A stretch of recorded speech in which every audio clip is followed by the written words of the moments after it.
Morning friends, आज की इस वीडियो में आपका ये भाई, आपका ये दोस्त आपको क्लास 10 के एक्सरसाइज 2.4 का जो पहला नंबर क्वेश्चन है उसी का पहला नंबर क्वेश्चन सॉल्व करवाने वाला है। बहुत सारे लोग ये कहते हैं कि इस एक्सरसाइज से परीक्षा में क्वेश्चन नहीं पूछा जाता है। तो अगर आप सिर्फ परीक्षा को पास करने के लिए पढ़ रहे हैं तो कहीं ना कहीं आपकी ये बहुत बड़ी भूल होने वाली है। फ्यूचर में इससे आपको बहुत ज़्यादा नुकसान हो जाएगा।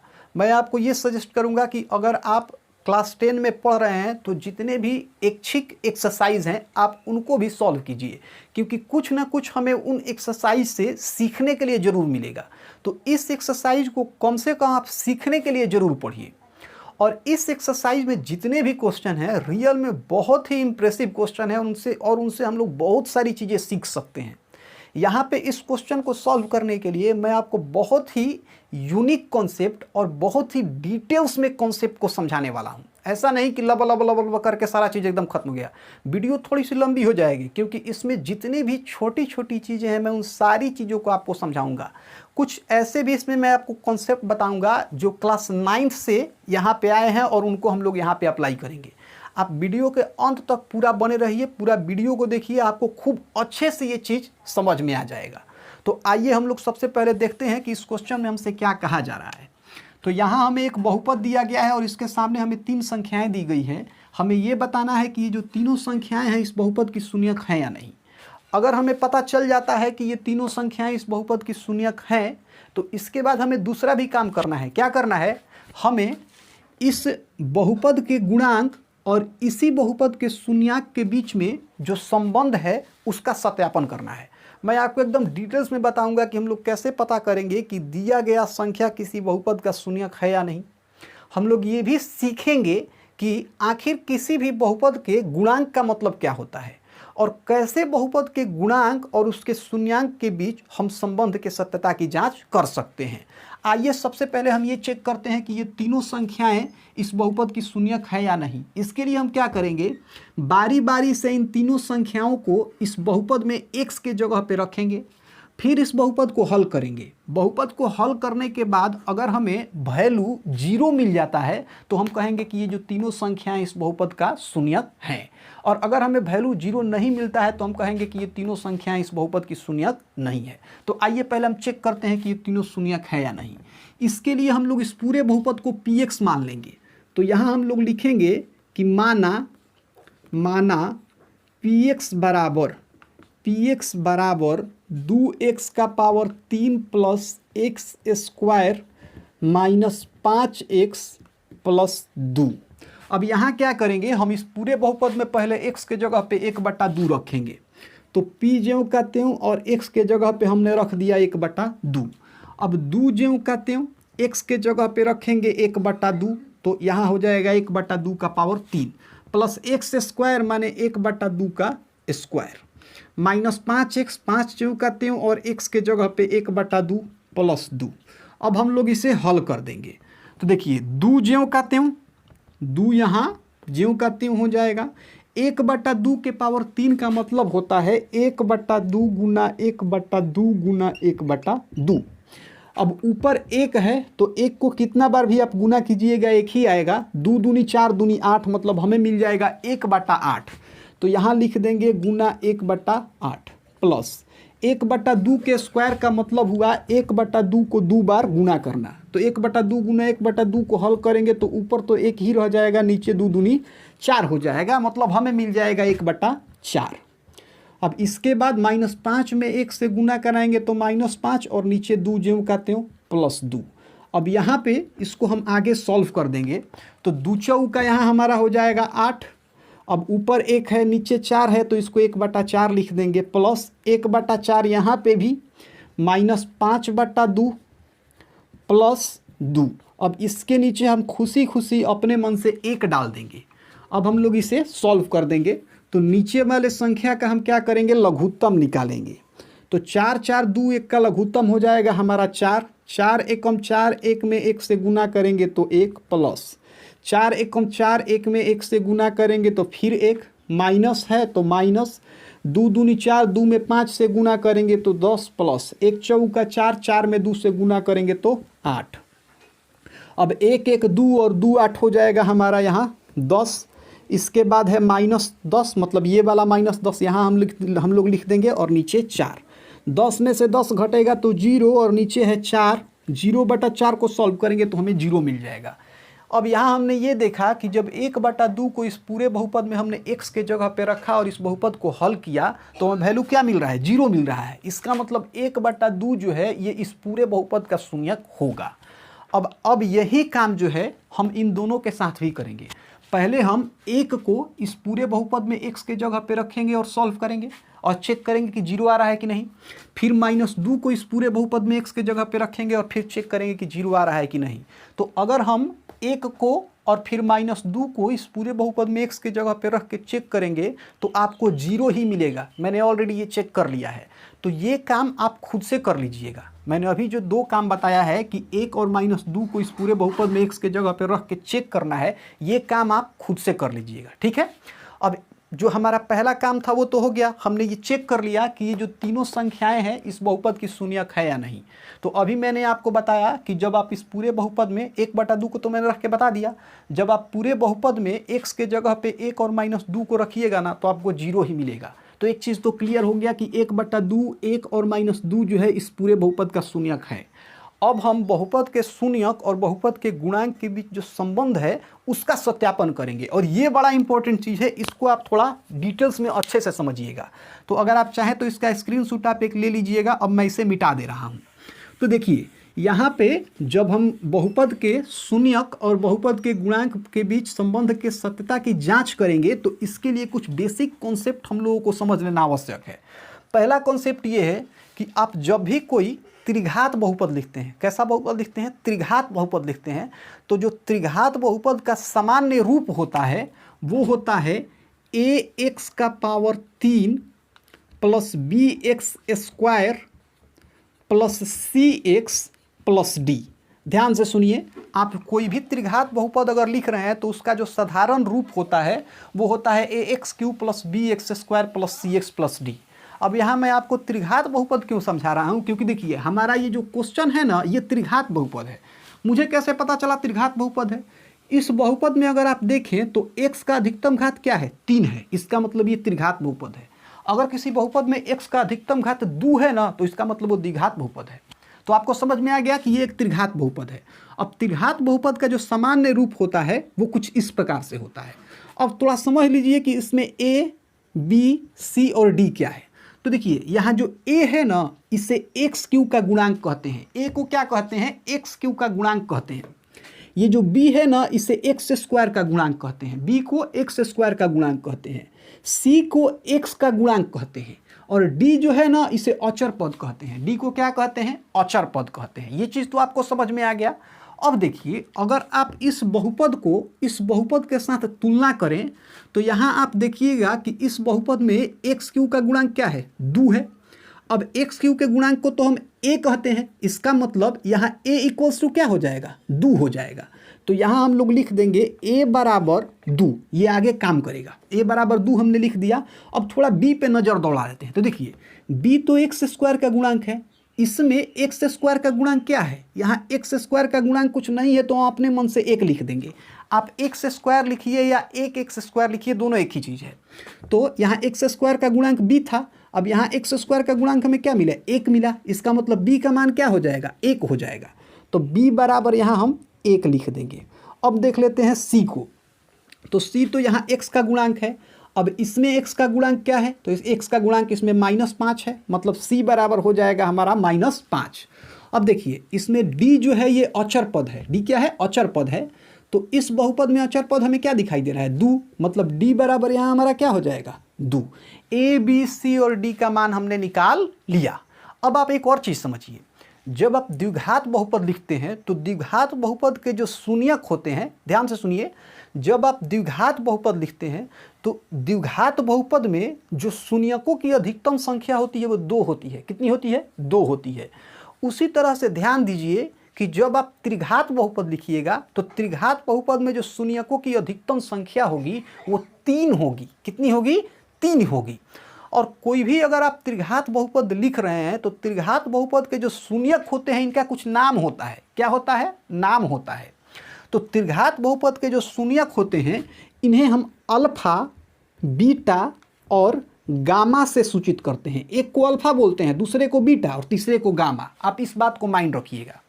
अब देखिए, त्रिघात बहुपद के शून्यक और त्रिघात बहुपद के गुणांक क्या होते हैं, अभी मैंने आपको ये चीज़ समझा दिया। शून्यक तो ही मैंने आपको समझा दिया कि कैसे पता करेंगे कि ये जो है इस त्रिघात बहुपद के शून्यक है या नहीं। शून्यक तो ही मैंने आपको बताया। गुणांक भी अभी मैंने आपको बता दिया कि ए बी सी जो है इसमें बहुपद में कोई एक्स स्क्वायर का गुणांक है, कोई एक्स का गुणांक है, कोई एक्स क्यू का गुणांक है। मतलब गुणांक और शून्यंक तो आपको समझ में आ गया। अब देखिए, बहुपद के जो गुणांक और शून्यंक होते हैं उनके बीच कुछ संबंध होता है। उनके बीच क्या होता है? संबंध होता है। और इस संबंध के लिए 3 फार्मूला बनाया गया है। कितना फार्मूला बनाया गया है? 3 फार्मूला बनाया गया। क्या है ये फार्मूला? तो देखिए, पहला जो फार्मूला है इसमें अगर हम बहुपद के शून्यक को जोड़ देते हैं, बहुपद के शून्यक को क्या कर देते हैं? जोड़ देते हैं। अब चूंकि बहुपद के शून्यक अल्फा, बीटा और गामा है तो हम alpha plus beta plus gamma करेंगे। तो जब हम बहुपद के शून्यक को जोड़ते हैं ना तो इसका फार्मूला हो जाता है -b/a। क्या हो जाता है? -b/a। अब जब हम दो बहुपद को एक साथ लेके जोड़ते हैं, जैसे अल्फा और बीटा को हमने एक साथ ले लिया, फिर बीटा और गामा को हमने एक साथ ले लिया, फिर गामा और अल्फा को हमने एक साथ ले लिया। जब हम इनको जोड़ेंगे ना तो इसका फार्मूला हो जाता है c/a। क्या हो जाता है? c/a।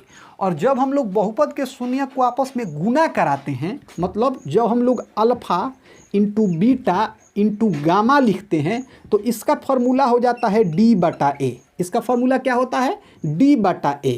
अब देखिए, यहाँ जो मैंने फार्मूला लिखा है ना, अब अगर आप इसमें ध्यान से देखिएगा तो अल्फा, बीटा, गामा तो बहुपद के शून्यक हैं और बी, ए, सी ये जो भी हैं ये क्या है? बहुपद के गुणांक हैं। ए, बी, सी क्या है? ये बहुपद के गुणांक। देखिए, बहुपद के जो शून्यक और जो गुणांक होते हैं उनके बीच जो संबंध होता है ना, उनके संबंध को हम इसी 3 फार्मूला से दिखाते हैं। क्योंकि आप इसमें देखिएगा कि एक तरफ बहुपद के आपको शून्यक दिखाई देंगे, एक तरफ आपको बहुपद के शून्यक दिखाई देंगे और दूसरी तरफ आपको बहुपद के गुणांक दिखाई देंगे। तो एक्चुअल में इसी फार्मूला के द्वारा हम बहुपद के शून्यक और बहुपद के गुणांक के बीच जो संबंध है उसका सत्यापन करने वाले हैं। हम क्या करेंगे? बारी बारी से इन तीनों फार्मूला को सत्यापित कर देंगे। तो कैसे हम लोग इन तीनों फार्मूला को सत्यापित करेंगे, आइए इसे समझते हैं। तो पहला हमारा फार्मूला है alpha plus beta plus gamma equals to -b/a। तो यहाँ हम लोग लिख देंगे कि alpha plus beta plus gamma equals to -b/a। अब देखिए, यहाँ पे अगर आप इस बहुपद को देखें तो इस बहुपद के शून्यक क्या है? ये तीनों इस बहुपद के शून्यक हैं और बहुपद के शून्यक को तो हम अल्फा, बीटा, गामा कहते हैं। तो ये हमारा हो जाएगा अल्फा, ये हो जाएगा हमारा बीटा और ये हो जाएगा हमारा गामा। मतलब अल्फा 1/2, बीटा 1 और गामा -2। यहाँ है alpha plus beta plus gamma, मतलब इन तीनों को हम जोड़ देंगे।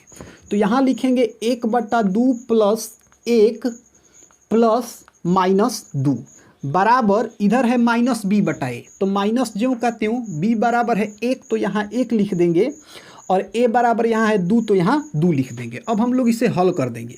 1/2 प्लस 1 प्लस माइनस हो जाएगा -2। अब इसके नीचे हम लोग अपने से खुशीपूर्वक खुशी 1 डाल देंगे।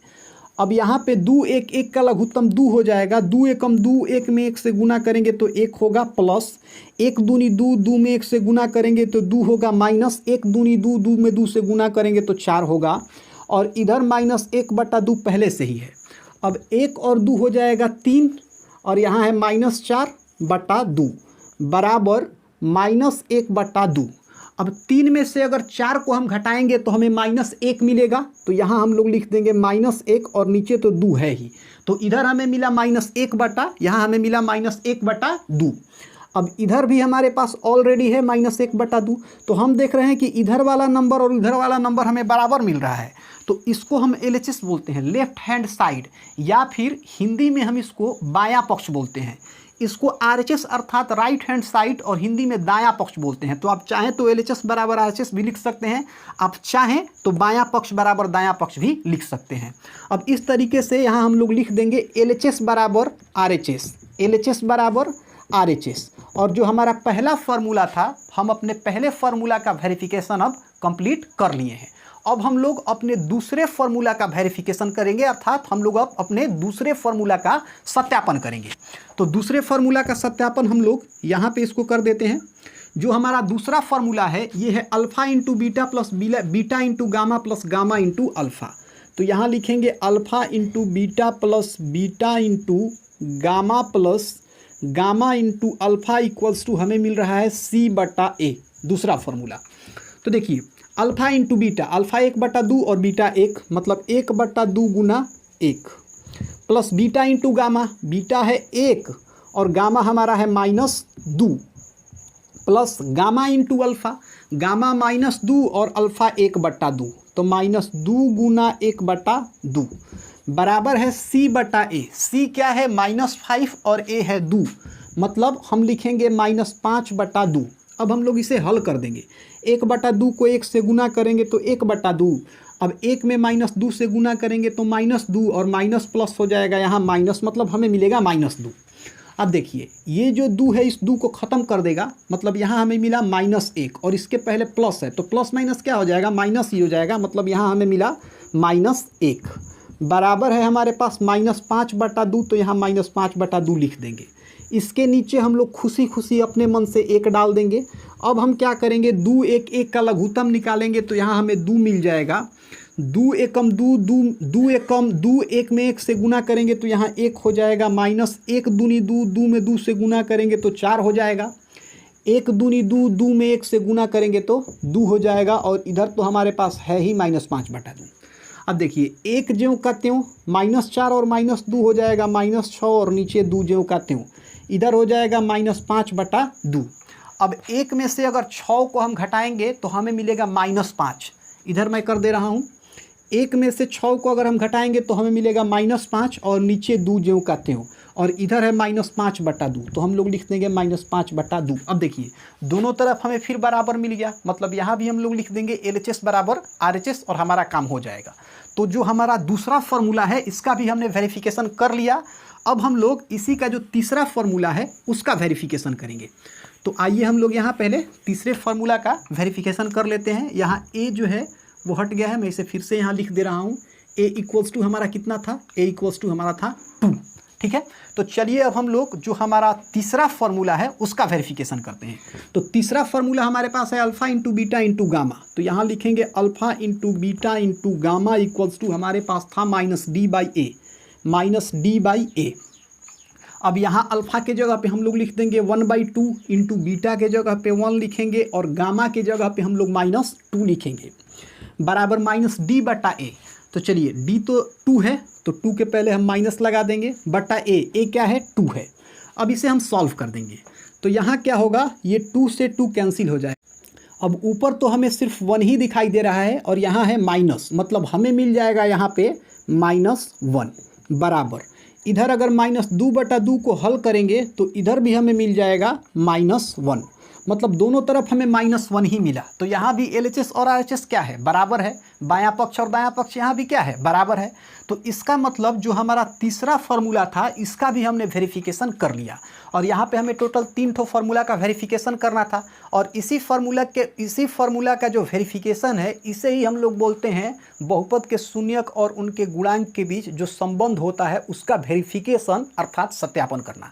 तो जो हमारा क्वेश्चन नंबर 1 था इसे हमने सॉल्व कर लिया। अब इसके आगे की वीडियो में हम लोग इसी का जो क्वेश्चन नंबर 2 है उसको सॉल्व करेंगे। आइए अब हम इसी का जो क्वेश्चन नंबर 2 है उसको सॉल्व करते हैं। तो क्वेश्चन नंबर 2 में यहाँ हमें एक त्रिघात बहुपद दिया गया है और इसके सामने हमें 3 संख्याएं दी गई है। सबसे पहले हम ये चेक करेंगे कि ये जो तीनों संख्याएं हैं इस त्रिघात बहुपद की शून्यक है या नहीं। तो इसके लिए सबसे पहले हम इसको Px मान लेंगे। तो यहाँ हम लोग लिखेंगे माना Px बराबर x का पावर 3 -4x² प्लस 5x -2। अब हम इस पूरे बहुपद में x के जगह पे पहले 2 रखेंगे, तो यहाँ P ज्यों का त्यों और x के जगह पे हम लोग 2 रख देंगे। यहाँ है x का पावर 3 मतलब 2 का पावर 3 -4x² तो 4 ज्यों का त्यों और x के जगह पे 2 मतलब 2 का स्क्वायर प्लस 5 जो का त्यों एक्स के जगह पे 2 मतलब 5 गुना 2 माइनस 2। अब यहाँ पे इसे हम हल कर देंगे। 2 के पावर 3 का मतलब हुआ 2 गुना 2 गुना 2, मतलब 2 के पावर 3 को अगर हम हल करेंगे तो हमें 8 मिलेगा, माइनस 4 जो कहते हैं 2 का स्क्वायर का मतलब हुआ 2 गुना 2, मतलब 2 गुना 2 को अगर हम सॉल्व करेंगे या 2 के स्क्वायर को सॉल्व करेंगे तो हमें मिल जाएगा 4, प्लस 5 गुना हो जाएगा 10 माइनस 2। अब यहाँ 8 जो कहते हैं माइनस 4 चौका हो जाएगा 16 प्लस 10 माइनस 2। अब यहाँ से 8 और 10 हो जाएगा 18, तो यहाँ 18 लिखेंगे, माइनस 16 और माइनस 2 हो जाएगा माइनस 18। 18 में से 18 को घटाएंगे तो हमें मिलेगा 0। तो हमने ये देखा कि अगर इस 2 को इस पूरे बहुपद में हमने x के जगह पे रखा तो हमें क्या मिला, 0 मिला। इसका मतलब 2 जो है इस पूरे बहुपद का शून्यक होगा। अब हम 1 को चेक कर लेते हैं। तो यहाँ हम लोग लिखेंगे P1 बराबर, यहाँ है x का पावर 3 तो x के जगह पे 1 है तो 1 का पावर 3, माइनस 4x स्क्वायर, 4 जो कहते हैं x के जगह पे 1 है मतलब 1 का स्क्वायर, प्लस 5x तो 5 जो कहते हैं x के जगह पे 1 है मतलब 5 गुना 1 माइनस 2। अब हम इसे सॉल्व कर देंगे। 1 का पावर 3 का मतलब हुआ 1 गुना 1 गुना 1, मतलब जब आप 1 के पावर 3 को हल कीजिएगा तो आपको 1 मिलेगा, माइनस 4 गुना 1 स्क्वायर, 1 स्क्वायर को अगर आप हल कीजिएगा तो आपको 1 ही मिलेगा, तो 4 में 1 से गुना करेंगे तो 4 हो जाएगा, प्लस इसके बाद है 5 गुना 1 तो 5 गुना 1 तो 5 ही होगा और माइनस 2। अब हम लोग इसे हल कर देंगे तो 1 और 5 हो जाएगा 6 और माइनस 4 और माइनस 2 हो जाएगा माइनस 6। 6 में से 6 घटाएंगे तो हमें मिलेगा 0। तो यहाँ हमने ये देखा कि अगर इस बहुपद में x के जगह पे हमने 1 रखा तो इस बहुपद का मान हमें क्या मिल रहा है, 0 मिल रहा है। इसका मतलब ये जो 1 है ये इस पूरे बहुपद का क्या होगा, शून्यक होगा।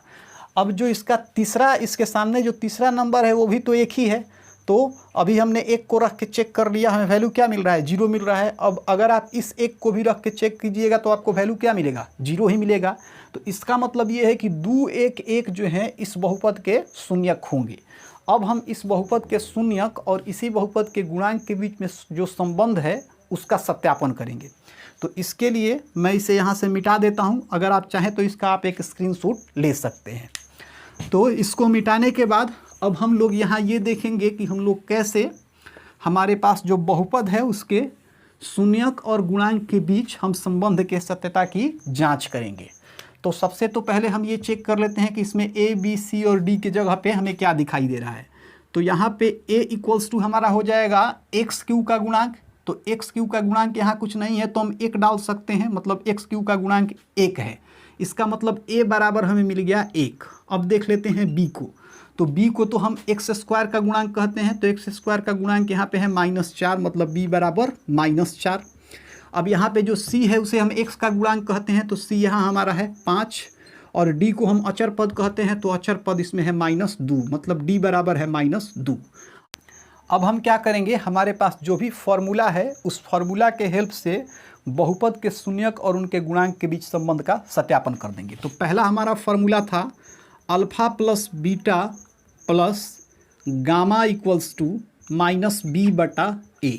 अब यहाँ पे ये हमारा अल्फ़ा हो जाएगा, ये बीटा हो जाएगा और ये गामा हो जाएगा। तो alpha plus beta plus gamma का मतलब 2 जोड़ 1 जोड़ 1 बराबर -b/a। तो माइनस जो कहते हैं और b के जगह पे है -4 और नीचे है a कितना है हमारा 1, तो यहाँ हम 1 लिख देंगे। 2 1 3 और 3 में 1 जोड़ेंगे तो क्या मिलेगा, 4 मिलेगा। माइनस माइनस प्लस मतलब ऊपर 4 और नीचे 1, जब इसको सॉल्व करेंगे तो इधर भी हमें 4 मिलेगा। तो यहाँ भी LHS और RHS हमारा क्या है, बराबर है। इसका मतलब पहला जो हमारा फॉर्मूला था इसका हमने सत्यापन कर लिया। आप ये भी कह सकते हैं कि बहुपद के शून्यक और बहुपद के गुणांक के बीच में जो पहला संबंध था उसका हमने सत्यापन कर लिया। अब हम लोग जो हमारा दूसरा फॉर्मूला है उसका सत्यापन करेंगे। तो जो हमारा दूसरा फॉर्मूला है ये हमारा है alpha into beta plus beta into gamma plus gamma into alpha equals to c/a। Alpha into beta मतलब 2 गुना 1 प्लस बीटा इंटू गामा का मतलब 1 गुना 1 प्लस गामा इंटू अल्फ़ा का मतलब 1 गुना 2 बराबर c/a। अब c यहाँ क्या है, तो c 5 है और a 1 है, मतलब 5/1। अब हम लोग इसे हल कर देंगे। 2 में 1 से गुना करेंगे तो 2, प्लस 1 में 1 से गुना करेंगे तो 1, प्लस 1 में 2 से गुना करेंगे तो 2, और 5/1 को हल करेंगे तो 5। 2 1 3 और 3 2 हो जाएगा 5, और इधर भी 5। तो यहाँ भी LHS और RHS हमें क्या मिले? बराबर मिले। इसका मतलब हमारा जो दूसरा वेरिफिकेशन था, दूसरा जो हमारा सत्यापन था, इसे भी हमने कंप्लीट कर लिया। अब हम लोग अपने तीसरा जो हमारा फॉर्मूला है उसका सत्यापन करेंगे।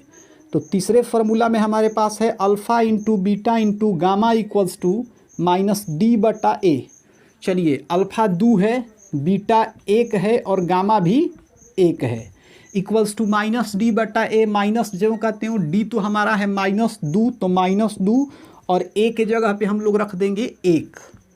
अब यहाँ पे 2 को 1 से गुना कराएंगे तो 2, और फिर 2 को 1 से गुना कराएंगे तो 2, तो इधर तो 2 हो गया।